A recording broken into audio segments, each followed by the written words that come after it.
Thank you. Thank you. Thank you very much. I should begin with an apology for those of you who are a little sensitive about things. This subject is very personal that I'm going to talk to you about, and particularly if this happens to be a time before a meal that you're watching this presentation, it might be a bit of a problem for you, and you might want to choose a different time. But I have to tell you, the subject that I have for you now is very, very important. You can realize the importance of the subject if you just take a moment and walk down the aisle of your favorite drugstore or favorite supermarket, the medicine aisle. What you find is lined on either side are preparations, pills and potions and liquids to treat intestinal problems. I mean, they're in the marketplace for a very important reason, and that is lots of people are buying these things, and the reason lots of people are buying these things is because they're having lots of trouble with their intestines. So what I want to talk to you about now is a subject that I find essential for you to know about. And the title of the talk is More Than You Ever Wanted to Know About Your Intestines. I have some help in giving this presentation. I introduced you to one of my friends and one of my patients, Howard Bartner, who is head medical illustrator for the National Institutes of Health. And he saw me one time give this presentation on a McDougall adventure trip when we were in Alaska, and I didn't have a projector. I didn't have any PowerPoint. All I had was a pen and pencil and a drawing pad, and every time I'd make an illustration, he'd say, "John, you need help." And so when I get home, I'm going to help you with the illustration so you can better communicate this important message to people. So Howard Bartner put together all of these very valuable illustrations that we're going to see.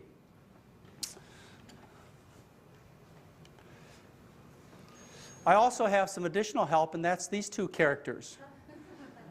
Their names? Well, how about Marvin and Louise?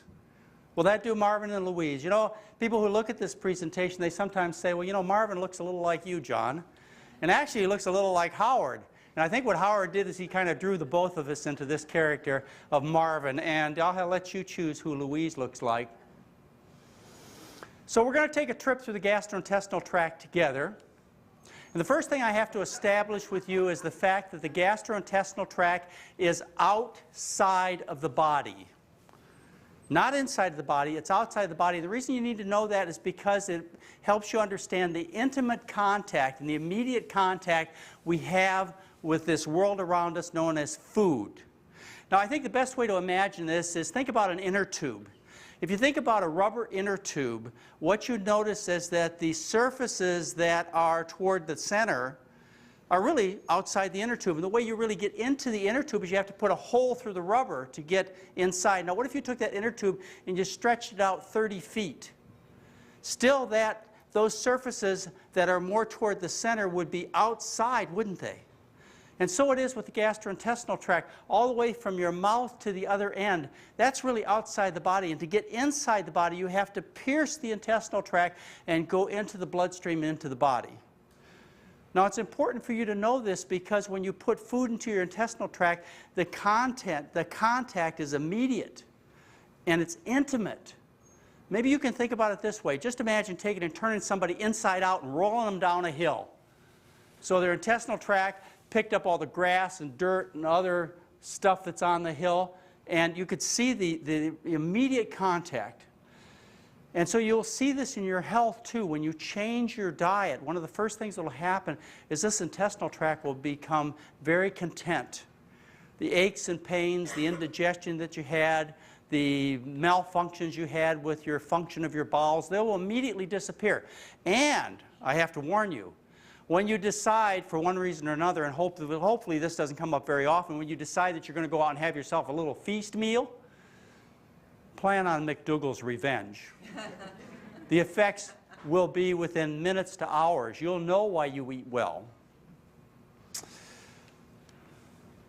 I'm going to divide the intestinal tract, just for organization, into three general areas. We're going to talk about the upper intestinal tract, which is from the mouth down to the stomach. We'll talk about the middle intestinal tract, which is primarily the small intestine, and then the lower part of the intestinal tract, which is the large intestine. Just artificially, I divide it this way just to organize it so you don't get overwhelmed with this whole journey that we're going to take. The beginning of the gastrointestinal tract is the mouth. And the mouth is an obvious place where people have disease problems. And dentists know the connection between food and dental health. Dentists have been telling you all along, don't eat that bad food, particularly don't eat sugar because it will rot your teeth. It's really a lot more than sugar. It's the whole diet that will cause you to have bad dental health and rotten teeth. And it goes further. It also goes to the gums, not just the teeth. The health of the gums is determined by what you eat. And you can actually cure serious gum disease by changing your diet and getting good dental hygiene. Like starting to floss like you're supposed to and seeing the dental hygienist frequently. You can change 6mm pockets into 2 or 3mm pockets in just a matter of a few weeks by changing your diet and getting this good kind of dental hygiene. Now the mouth, as far as I'm concerned, is a window to the health of the rest of your body. I learned this actually when I was very young. My father, who lived on a farm when he was a little boy, he would tell me that when they went shopping for horses, that the way they determined whether or not they were getting a good horse, a healthy horse, is they'd look at the horse's mouth, look at the teeth and gums. And so when I examine patients, if you ever become one of my patients, one of the first things that I do when I examine you is I look in your mouth. And what I see is generally a reflection of what I'm going to see on the rest of the examination. Now, not only do you have the problems of bad teeth, bad gums, or healthy teeth and healthy gums as a result of how you take good care of yourself, but there's something else that comes out of the mouth that really is important to you. It's a part of your personal appearance, just as important to you as what those teeth look like when you smile. And that part of the personal appearance to you that is reflected in what you eat is how you smell. Smell is very important. Smell is a form of communication between people. The perfume industry knows this. As a matter of fact, we associate smell with love and sexual desires. And how we feel about people is communicated with the smells that we have between each other. As a matter of fact, when you study the anatomy of the brain, what you find is that the olfactory lobes, which are the connection to your nose, they dive directly into the hippocampus, which is the area of the brain that determines emotion, particularly love and sexual emotion. So there's this direct connection. So you want your personal appearance to reflect very positive things in terms of smell. And what you eat determines how you smell. You may have noticed this in various people that you've come across with. You may notice the spices that they consume. Garlic, of course, is an obvious one that you might notice. There are stories about Eskimos, people who have written about Eskimos and visited and lived with Eskimos about how they smell like fish. And I've heard stories of people who were in the Vietnam War who would talk about how the Vietnamese soldiers could smell the American soldiers when they got downwind because of the dairy and the meat that they consumed. So what you eat determines your body odor, which is very important to your appearance and your attractiveness to other people. And out of that mouth comes body odor. And that body odor is called halitosis, or bad breath. About half the people notice that they have really bad breath, and it's really offensive to them and worries them terribly. Dentists get involved with this bad breath issue.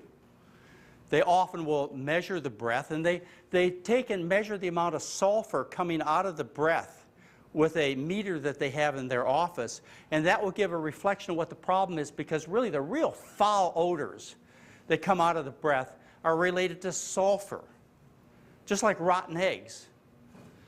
Now, dentists don't know where that sulfur comes from. Oh, they sometimes say it occurs because bacteria are living around the teeth and they make some extra sulfur out of whatever, the tissues. Well, they can't make actually extra sulfur because sulfur is an element. It is neither created or destroyed. So it must come from someplace. And very few people have asked, where does that stinking, egg-smelling, foul breath sulfur come from? Well, it comes from the food.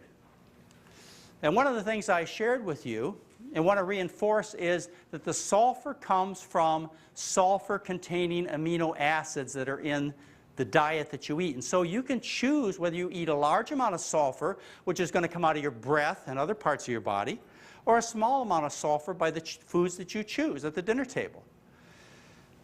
For example, Beef has 4 times more sulfur-containing amino acids. Specifically, we're talking about methionine, one of the sulfur-containing amino acids, 4 times more than beans, and you have the same amount of protein in beef as you do beans. For the same number of calories, eggs has 4 times more sulfur than corn. And cheddar cheese, 5 times more than white potatoes. Chicken provides 7 times more stinking, rotten smelling sulfur than does rice. And tuna fish 12 times more than sweet potatoes. So if you want to start becoming more attractive to those around you, and you want to start smelling better and get rid of that egg-smelling sulfur that comes out of your mouth, then what you need to do is choose healthier foods. Now at our clinic, in the McDougall program, we have actually measured the sulfur content of our patients when they come in, and we measure them 7 days later. And in just 7 days, we cut the amount of sulfur in their breath in half. Let's continue our trip through the gastrointestinal tract. From the mouth to the stomach is a very strong tube. It's called the esophagus.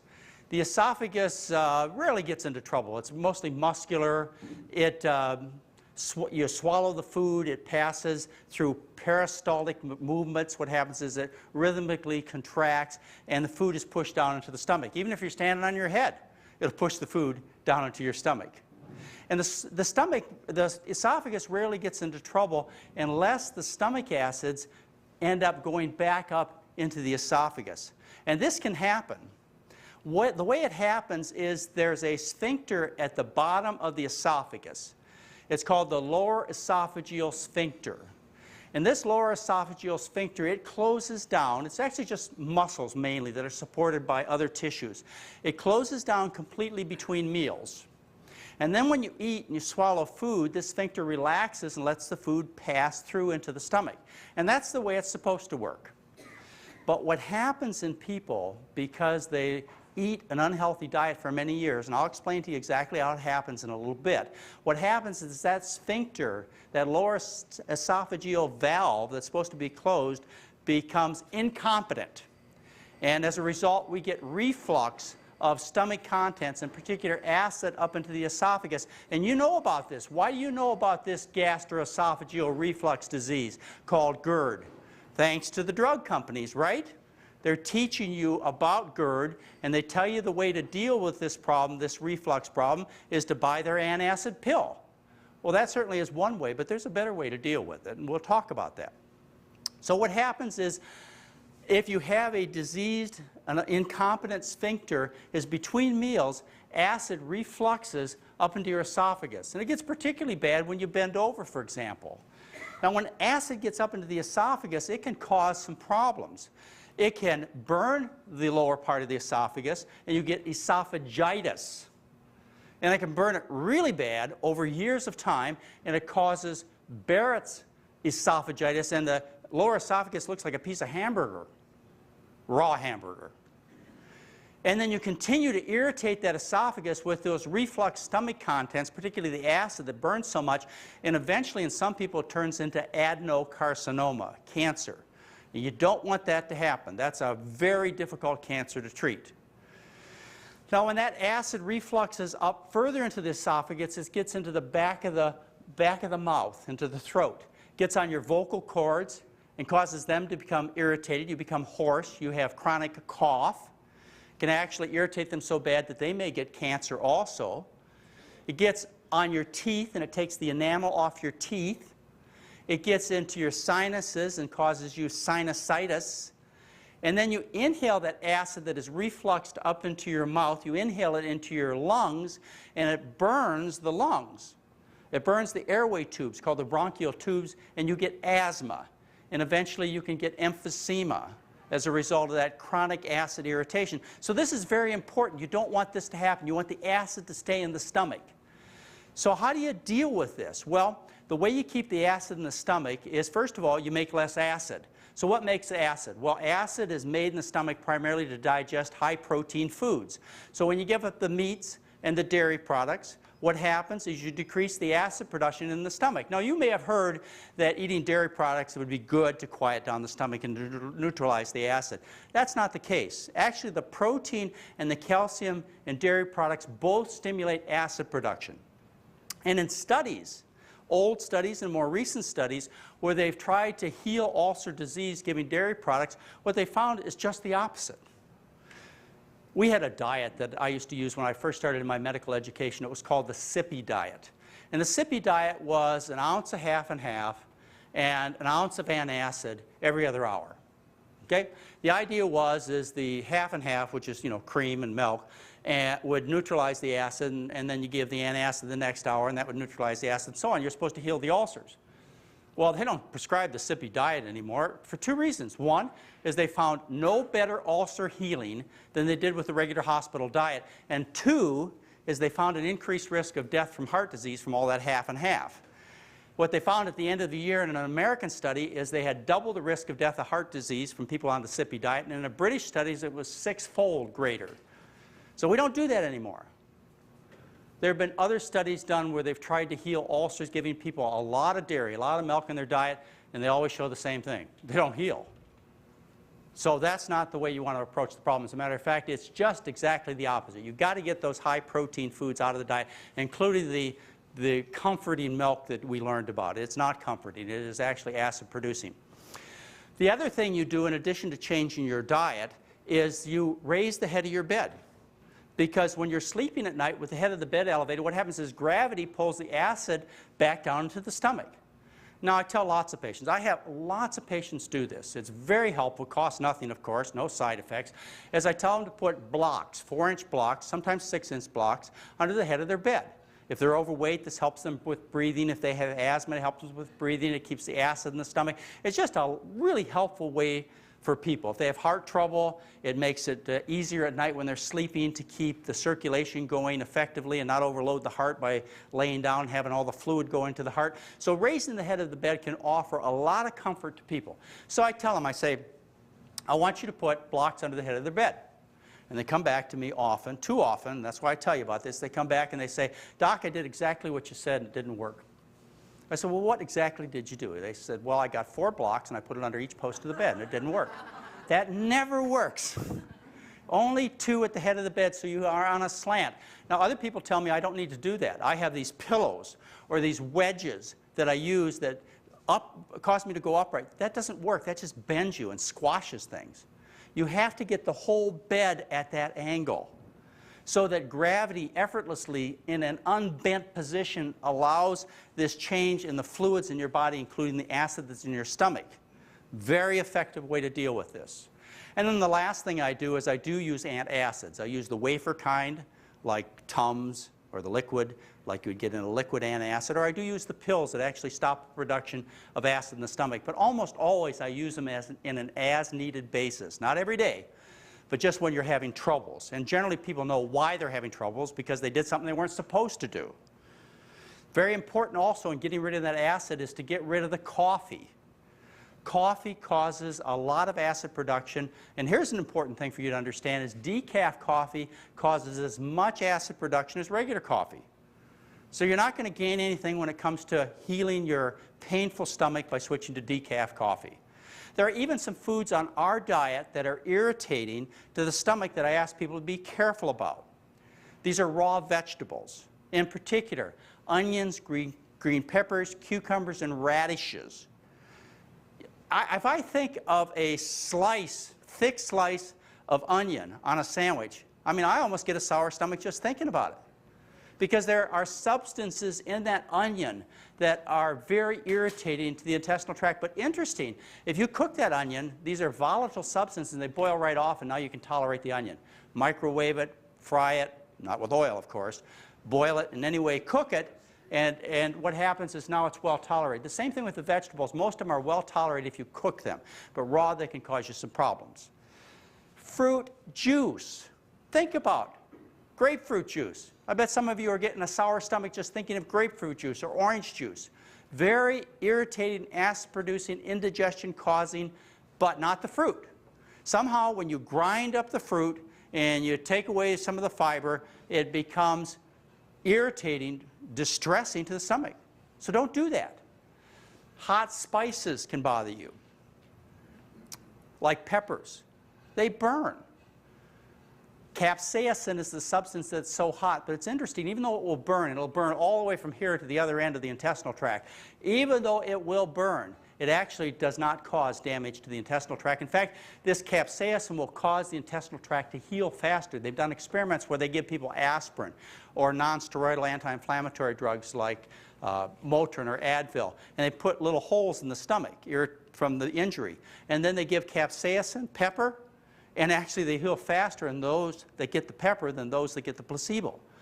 So it is a sensation, a burning sensation that can be quite uncomfortable, but it actually does not destroy the intestinal tissues. The pepper doesn't. So there's some things you can do to help with that acid in the stomach, to relieve the indigestion and help prevent that gastroesophageal reflux that is so distressing. Now the stomach does get into a lot of trouble, and it gets into trouble because the stomach is a vat. It's a vat that holds your food for a while, so it sits there for a while, so it has a lot of time to be affected by what you eat. And so you want to put good things in that vat to make it healthy. Now I was taught the reason that you have stomach trouble when I was a young doctor, I was taught that it was due to stress. And stress caused too much acid production, so what you needed to do is maybe go in and cut the nerves that cause acid production, or you need to take tranquilizers. These days what they teach is the reason you get stomach trouble is because you've got an infection of the stomach with a bacteria called Helicobacter pylori, or H. pylori. Now there is some truth to this. If you have that kind of infection and you have ulcers and you give somebody triple therapy, we call it, which is 2 antibiotics and a very powerful antacid, you will cure those ulcers. You maybe do other positive things to the stomach too. You may even reduce the risk of the stomach getting cancer, maybe. But what you don't do is you do not relieve the indigestion with this kind of therapy. These bacteria, they believe, are the cause of the problem. I don't. Well, sort of I do, sort of I don't. Let me expand upon that. Helicobacteria infect about 40% of the population of a developed country like the United States. Helicobacteria infect essentially 100% of people in underdeveloped countries. But in underdeveloped countries, they have very little trouble with indigestion or ulcer disease. So I believe these helicobacteria really only cause you problems if, along with it, you eat an unhealthy diet.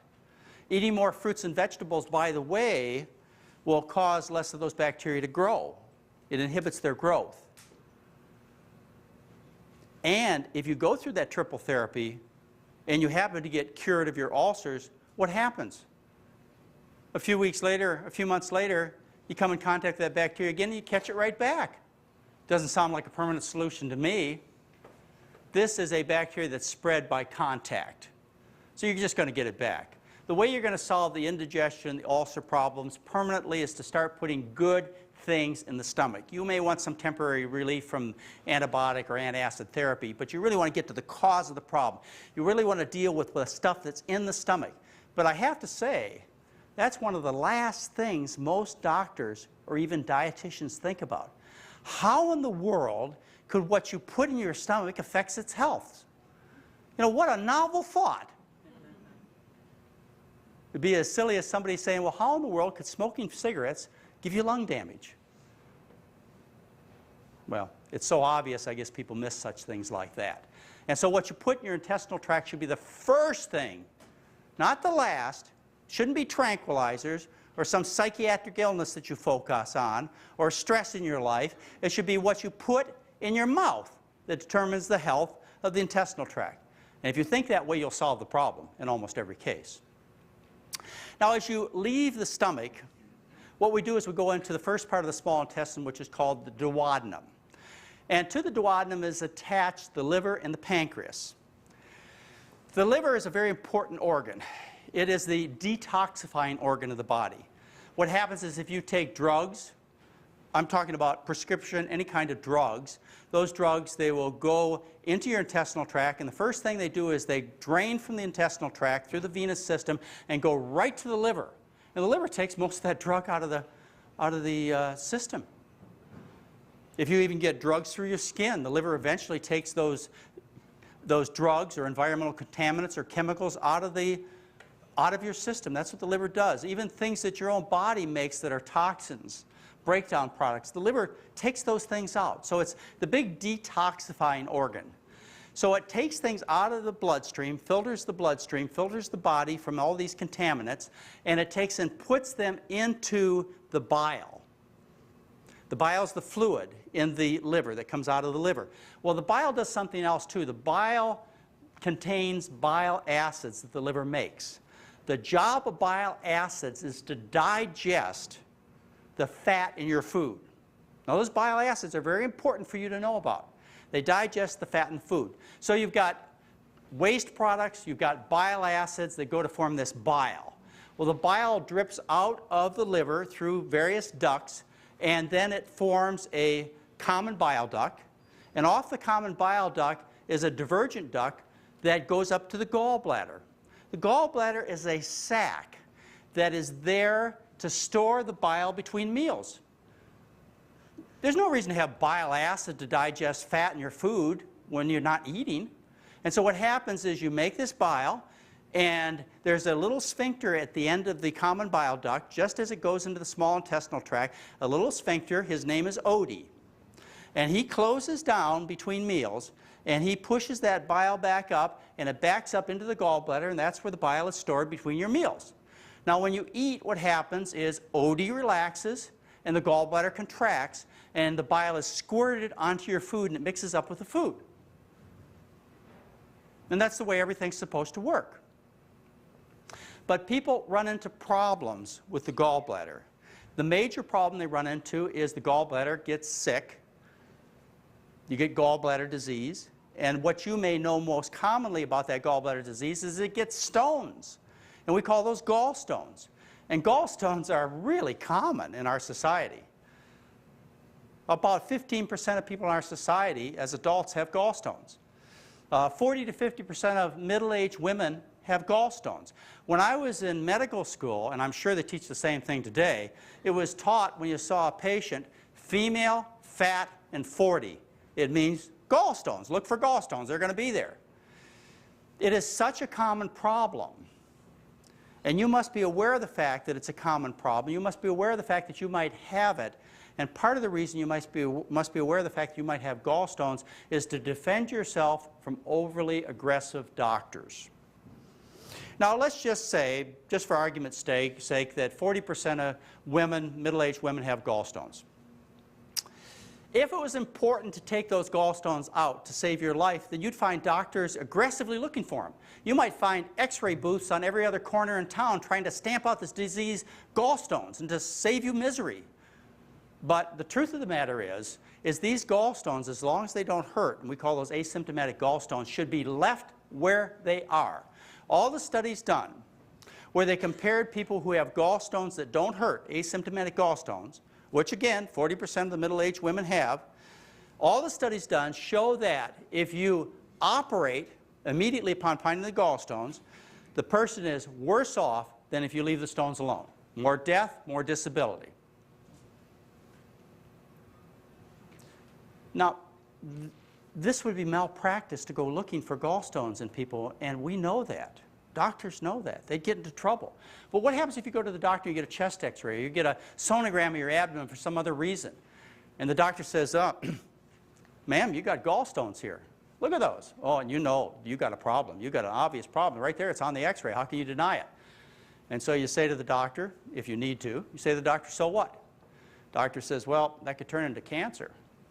Oh my goodness, we better take them out, right, doc? No, that's not what you say. What you say is, doctor, what's the chance of it turning into cancer? Well, about 1 in 10 million.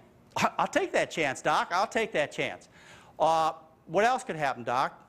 Well, those gallstones, which have probably been there for the last 20 or 30 years, those gallstones could get stuck in your duct and you could get jaundice. Well, what's the chance of that? Well, that's, not so uncommon. It can happen. Well, doc, will there be somebody around to take it out if that happens? Well, certainly there will. Unless you're going to the deepest, darkest part of Africa or Asia, and you won't be near any medical facilities, you'll always find a doctor who'll be happy to take out your gallstones if you get into trouble. So again, the research says that you're better off if those stones don't hurt to just leave them there.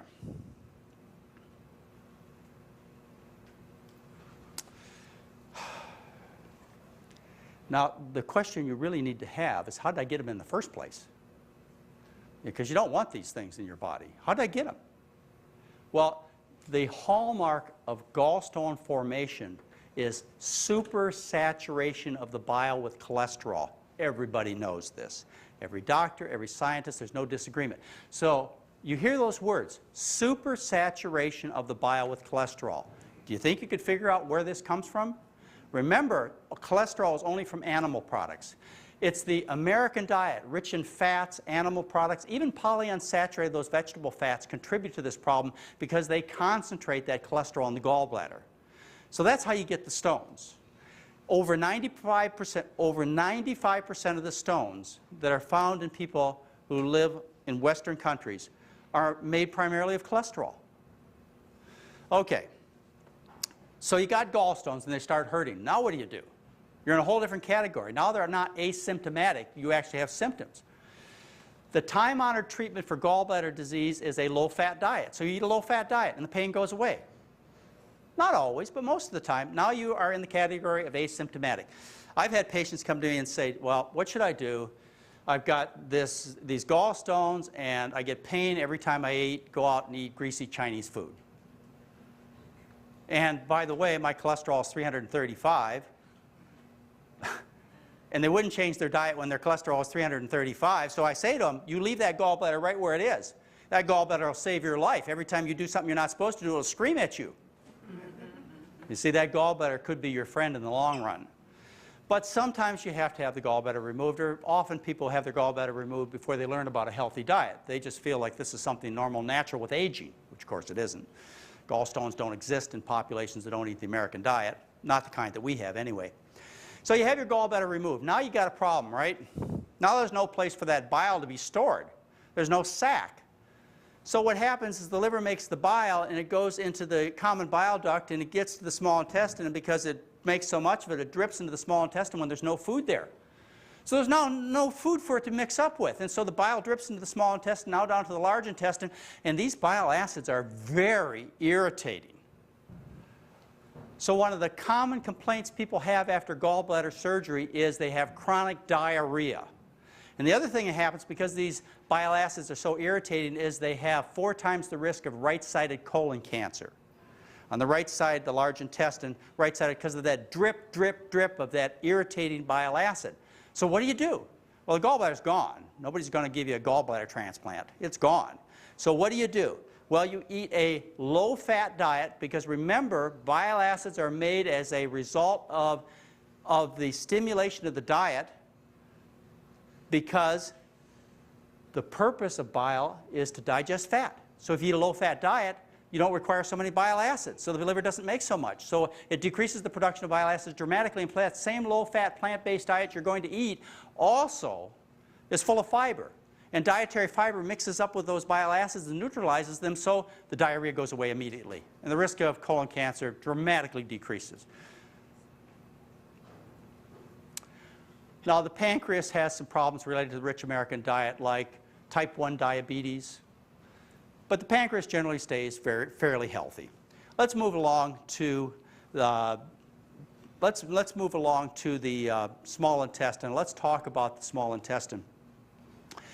The small intestine would go from the stomach all the way to the large intestine. The small intestine is very healthy. Most of the time, you don't see disease of the small intestine in people. Sometimes there's some autoimmune diseases like Crohn's disease or ulcerative colitis that can bother them. But generally, it's pretty solid organ. There are a few malabsorption problems that develop in very rare cases, but it's pretty tough. And I think the reason it's so tough is because through our evolution, through our development, or by divine purpose if you choose, what happens is it is necessary to have a very tough intestine. Throughout most of human history, there's not been very much food around. And those people who had disease of the small intestine, they're out of the picture. Their genes were gone because that's where you absorb all your nutrients, is in the small intestine. So if your intestine didn't work well, you just basically starved to death. So it had to stay healthy. In the small intestine is where all the vitamins, all the minerals, all the proteins, amino acids, fats, carbohydrates, everything is absorbed in that small intestine except for what cannot be absorbed. which we classify largely as dietary fiber. And dietary fiber, as you know, is really just like starch, except it has linkages between the sugars which can't be digested. We don't have enzymes to digest it, so these sugars, these carbohydrates, instead of breaking apart and going to form fuel, like they would in the form of starch that you eat, in the form of rice, corn, potatoes, and so on, what happens is the same foods contain branching chains of sugar that have linkages between them that you don't have enzymes to digest, so as a result, it flows intact through the intestinal tract. So let's go now through the small intestinal tract and let's get to the large intestine. The large intestine begins with the cecum. Attached to the cecum is a little tiny appendage. And that little tiny appendage is known as the appendix. It's on the right side of your body. And many people have appendicitis in our society. People are sometimes taught that appendicitis is due to little nuts and seeds getting stuck in the opening of the appendix, and that's how they get appendicitis. That's not true. What happens is the opening of the appendix, where it drains into the cecum, gets inflamed. It gets inflamed because of unhealthy contents that are in the large intestine and the small intestine, the cecum. It gets inflamed, and as a result of inflammation, it becomes edematous, swollen, and it closes down the fluids that are in the appendix because they're now static. They can't drain out. They get infected. And so you get appendicitis. In our country, we treat appendicitis by going in and cutting the appendix off. In European countries, they give antibiotics to treat appendicitis. I don't want to get into the discussion as to which is better, but just to give you an idea that clearly people know this is a disease of infection, inflammation of the appendix. I want to take a little diversion here and tell you about one of my heroes. I stand on the shoulders of many, many people who have known the things that I know and also have their own unique knowledge. And one of the most important people in my career I met during my last months of medical school. In medical school, I was very frustrated. I was frustrated because of the fact, well, I didn't know then why I was frustrated, but I can look back now and see what it is. I was frustrated because of the fact that I didn't see myself as a doctor. See, my picture of myself as a doctor was somebody that helped people. And as I was going through my training, I didn't see myself fitting into that role because I didn't see myself helping people.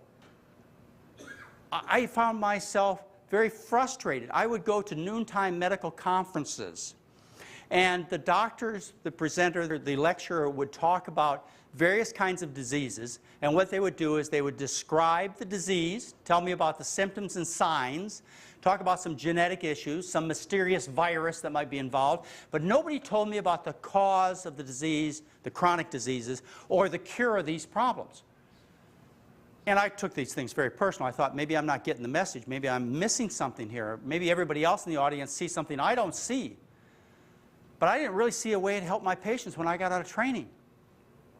And all that changed one day during my senior year, the last few months of medical school, when a visiting professor came to Grand Rapids, Michigan. And the purpose of his visit was to visit Kellogg Cereal Company in Battle Creek. And he wanted to go to Kellogg Cereal Company and tell the cereal company that they needed to add more fiber to their cereals so that people would have less disease. This man had a very interesting history. He was trained in Edinburgh, Scotland to be a surgeon. And as a surgeon trained in Scotland, he learned about how to take appendixes out, in other words, treat appendicitis. He learned how to treat diverticular disease. He learned how to treat heart attacks. He learned how to treat hemorrhoids. He was very good at treating hemorrhoids. He learned how to treat colon cancer, all kinds of common problems to Westerners. Well, when he finished his surgical training, he decided, along with some of his friends, to go to Africa and to work among Africans. And so he went to Uganda. And eventually he got a job as the head of the Ministries of Health of Uganda. And he stayed there for more than 10 years and took that position for more than 10 years. You may have heard about this man. His name is Dr. Dennis Burkitt. He's also referred to as the Fiber Man. Now, what he told me in that noontime conference changed my whole life. Instead of people telling me that they didn't know the cause of a problem or some kind of mystery, he said there is a cause of the problems of chronic disease that people have in our society. It's their diet. He says, the reason I know is this. He said, I saw all these diseases that you guys treat when I was in Scotland. But when I went to Uganda, I didn't see any. I saw no appendicitis in more than 10 years of serving there. I saw no diverticular disease. I saw no deep vein thrombosis. I saw no pulmonary embolism. I saw no colon cancer. I saw no hemorrhoids. There were no fat people. He said, I saw one heart attack. It was a judge who went to London, learned how to be a judge in London, and came back to Uganda and had a heart attack. It was the only heart attack he saw in more than 10 years.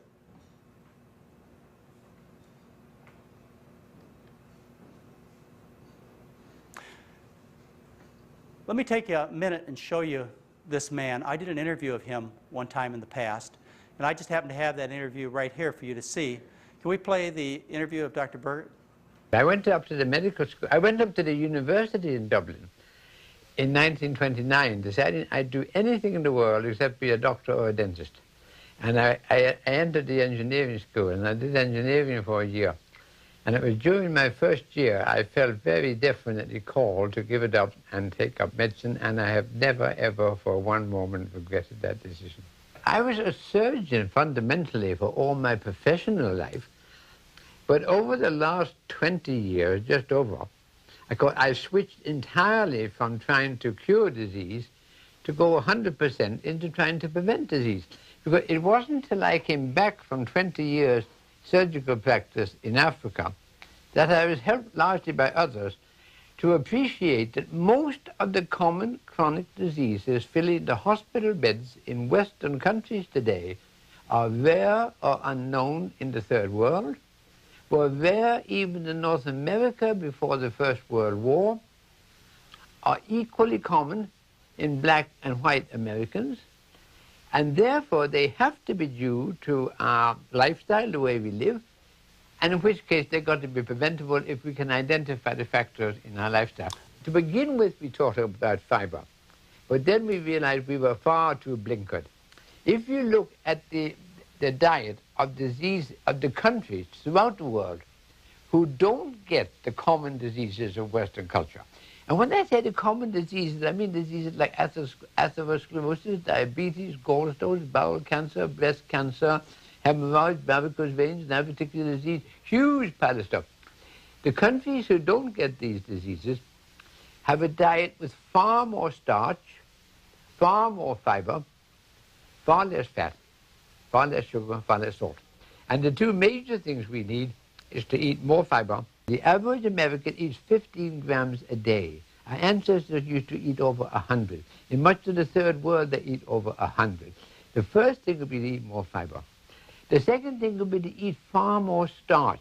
Now, people are afraid of starch. They think starch is fattening. It's never fattening. More bread, more potatoes, more pasta, all those starchy foods, and more fiber and more starch. Then far less fat. I think that might almost come top of the list. We eat 45% of our total energy as fat, and it's nearly all saturated animal fat. If we could cut down our fat by going, say, shall we say, on to semi-skimmed milk, vegetable margarines rather than butter, abolish fried food as far as possible, and something which we've only recently recognized is that meat grown on the farm in our country or yours has 7 times as much fat on the carcass as wild meat, and 5 times as much of that fat is the more dangerous saturated fat. I think we ought to eat far more foods made of cereals in general, particularly bread. Our ancestors ate between about a pound and a quarter per head per day of bread, always brown flour. We in Europe, in England, eat under a quarter of a pound a day. I think bread is brown bread, not white bread, brown or wholemeal bread is a very healthy diet. I'd like to see. Now, peas and beans are extraordinarily good because they're high in soluble fiber, which is good from the point of view of diabetes and coronary heart disease. I think potatoes are very good. They're high in potassium.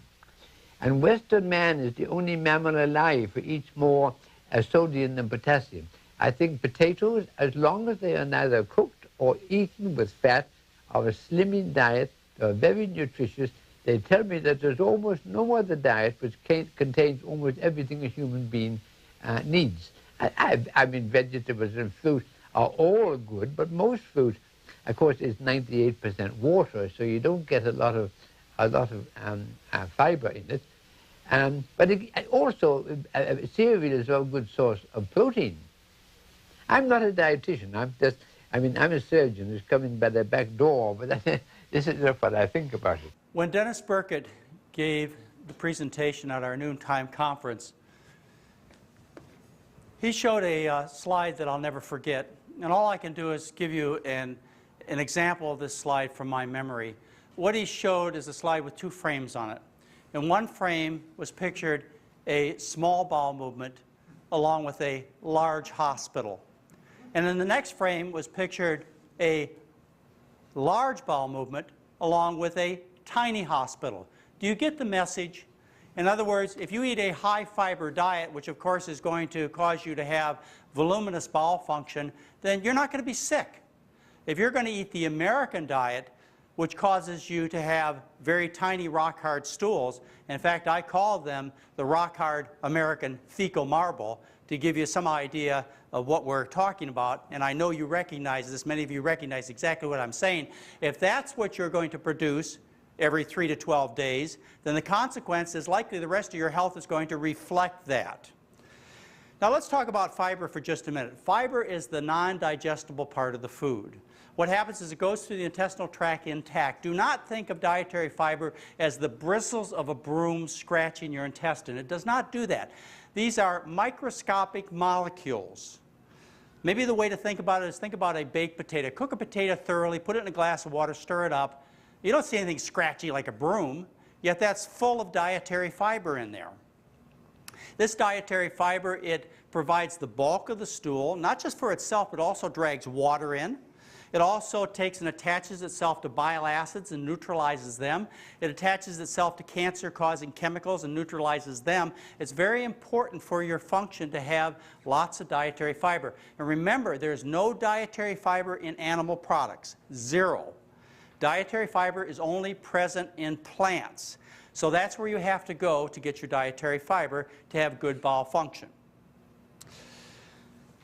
Now you eat this fiber-deficient American diet, and as a result you develop these tiny little rock-hard stools. Those little rock-hard stools, they form in the large intestine as water is taken out of the material that's left. Well, when you eat the American diet, there's not much material left. You have in your diet maybe 8 grams, 10 grams, 15 grams of dietary fiber. Whereas on a healthy diet like the one that we're sharing with you, you may eat 80, 100, maybe even 140 grams of dietary fiber a day. So when you eat a diet that's very low in fiber, everything gets absorbed in your small intestine. All the vitamins and minerals and fats and proteins and carbohydrates that are digestible all get absorbed. There's nothing left. So it forms this little tiny rock-hard American fecal marble. Now you've got to move it along the intestinal tract. And in the process of moving along the intestinal tract, what happens is you create high pressures. There's a law of physics called the law of Laplace. The law of Laplace says if you contract an organ like the intestine at small diameters, you create very high pressures. If you contract at large diameters to get the same kind of movement, you contract at small pressures. Now, the large amount of pressure that's created by trying to move along this tiny little rock-hard fecal marble, from one part of the intestinal tract, the beginning to the end, it creates pressures that cause damage to your intestinal tract, particularly the intestinal walls. What happens is little balloons are blowing out the side of the walls, and we call these little balloons diverticuli. And I want you to notice, if we look at a close-up section of this picture, where these diverticuli form. The way the circulation of the bowel is the intestine is supplied by blood vessels that come from the aorta. These blood vessels go to the large intestine across the outer surface, and then they dive through the muscular wall of the intestinal tract, and in that way they supply the inner surface of the intestinal tract. Well, where they dive through the wall is the weakest part of the intestinal tract. So that's where the diverticuli occur in that weakest part of the intestinal tract. And so you get these balloons blowing out there, right next to the blood vessel. And that explains one of the common symptoms of diverticular disease, which is bleeding. The bleeding is often microscopic, but it can get very serious. I can remember being in on operations where the only way we could save the patient's life was to cut out a section of their large intestine to stop the bleeding. Those pouches, those diverticuli that are blowing out, they look a lot like an appendix. And they can get infected like an appendix too. The opening can be closed down, not by a poppy seed, not by a strawberry seed, not by a nut, as somebody's trying to tell you, you might have heard. That's not what happens. What happens is when you eat an unhealthy diet that has unhealthy remnants that form that unhealthy stool, it becomes very irritating to the opening of that diverticuli, and it gets swollen, closes down, fluid accumulates, it gets infected, you get diverticulitis, which we also call left-sided appendicitis, because it's just like right-sided real appendicitis, it just occurs on the left side. The nice thing is if you eat a healthy diet, what will happen is you will stop the bleeding. Diverticuli will not go away. Those are permanent structures. You will stop episodes of bleeding. You'll stop getting diverticulitis by changing to a high-fiber, low-fat, healthy plant-based diet. All right, we put all this effort to moving that tiny little Rockhard American stool all the way through the intestinal tract. Now we have it at the end of the intestinal tract. Now we have to get the stool to see fresh air. How do we do that? With great effort, I tell you, with great effort. Children tell you the darndest things. I remember my two young kids. They were about 10 years old, and they just spent the night at Mark and Jody's house. And we're sitting at the dinner table where these kinds of conversations occur. We're sitting at the dinner table, and my daughter says, you know, I think there's something wrong with Jody. Let me tell you what happens. She goes in the bathroom. She's there forever. And I hear these really strange noises. Well, like what? I said. Well, like, And my son says, you know, Mark, same thing happens, makes the same noise. What's wrong with those kids? See, my children never knew about that. For my children, they're out playing. They got the urge, ran into the bathroom. 30 seconds later, they're back out playing again. That's the way it's supposed to be. You have to put tremendous effort, and you know exactly what I'm talking about, into moving that stool through its last few inches. Now think about the person sitting on the toilet, and they're grunting and groaning, and what does their face look like? It's red, and looks like blood has been pushed up into their face because they're putting so much effort into it. Well, that blood just doesn't get pushed into the face. It gets pushed all over the body with great force. And as a consequence, what happens is blood gets pushed into blood vessels that are damaged. Some of those blood vessels that you are familiar with that get damaged are the ones in the last part of the large intestine. There's a series of blood vessels that form cushions in the last part of your large intestine. The purpose is to prevent leakage at inopportune times of gas and stool. These are called the hemorrhoidal veins. Now, when you eat the rich Western diet and you have to put this kind of effort, you know, once every 1 to 3 or 12 days into moving this bowel movement, you create such tremendous forces that you engorge these blood vessels with blood, make them dilate permanently and damage them, and they eventually end up hanging out the bottom of the intestinal tract. And we call those hemorrhoids. You don't get hemorrhoids from sitting on cold seats. You get hemorrhoids from eating an unhealthy diet. Remember, Dr. Dennis Burkitt never saw hemorrhoids in his population of African people. Now, to complete the picture of hemorrhoids, what you do is you actually end up everting the muscle at the last part of the large intestine. So actually part of that last part of the intestine lies on the outer surfaces of the body. Those hemorrhoids are not going to go away. They're permanent structures. Generally, you should just leave them alone. If you eat a healthy diet, then they'll stop bleeding, they'll stop itching, they'll stop causing you problems. But if it still is a difficulty, a problem for you, then you'll have to go see the surgeon and have them removed. But usually just a change in diet will make them tolerable enough and make them not give you any trouble. You could just leave them alone. Let's get back to the straining. You strain, you grunt and groan, you're moving blood all over the body, pushing it with great force. Well, what happens is you end up pushing blood into the blood vessels in your legs. Now your legs are made with blood vessels that are quite long. As a matter of fact, the blood vessel goes all the way from the bottom of your foot all the way up to your heart. In other words, it could be 4 or 5 feet long. And a column of blood uninterrupted 5 feet tall would create tremendous pressures because of gravity on the foot. So the way the body is designed is this has valves in these blood vessels. These are one-way valves. They open in one direction, flap down, open and flap, open, flap. So as you walk along, what happens is your muscles contract, the blood is forced up, and the valve closes down so the blood can't leak back down toward your foot. And that's the way the blood moves in a step-like manner up to your heart. When you grunt and groan and strain to move this tiny little rock-hard stool, what happens is you put pressure, abnormal, damaging pressure on these leg veins, and you dilate the veins. The valves become incompetent. Now you've got tremendous pressure on the veins. They become large and worm-like. And what do we call those?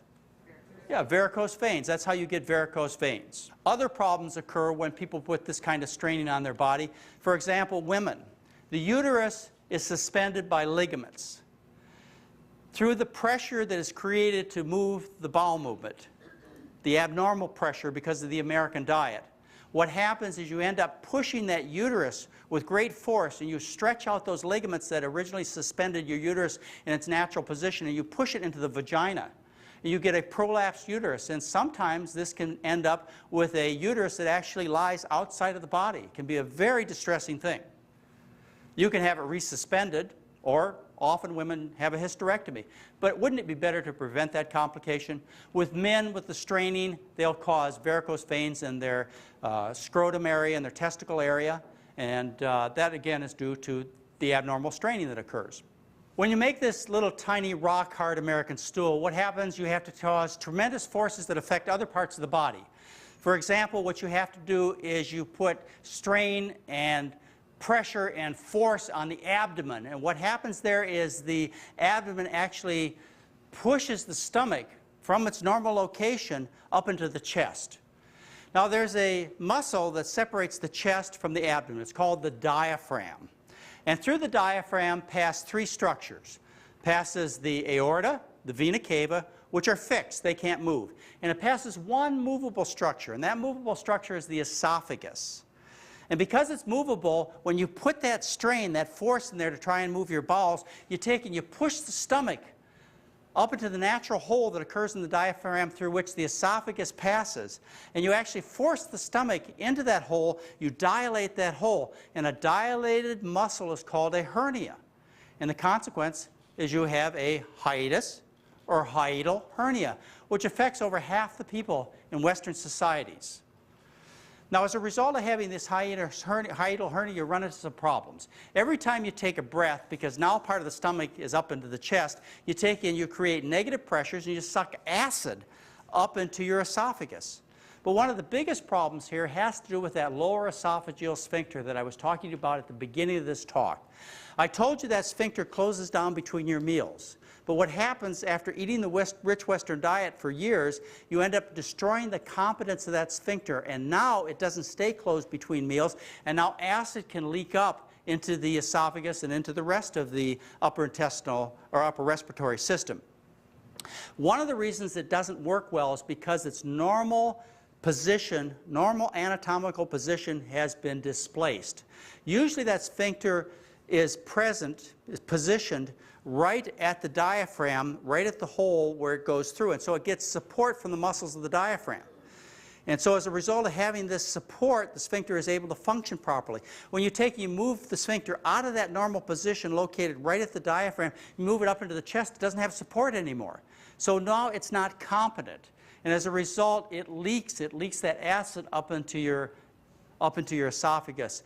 You can deal with this in several ways. One thing you could do is you could start eating a healthy diet, and then the heartburn, indigestion you get, especially when you bend over, becomes much less of a problem. In fact, it will probably completely disappear just by changing your diet.